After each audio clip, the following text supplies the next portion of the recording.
Ciao, oggi sono a bordo di una KIA Ceed. In questo video ti mostrerò come navigare nel display del quadro strumenti.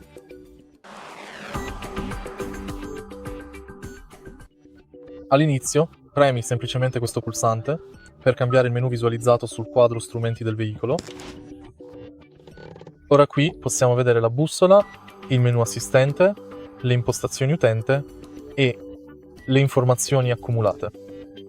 Per navigare nel menu attuale, spingi questo pulsante verso il basso o verso l'alto. Per azzerare o confermare, premi OK.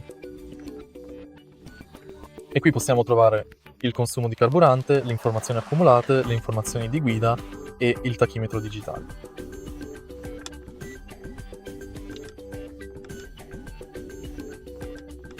Se hai trovato utile il video, lascia un like, un commento e iscriviti al canale.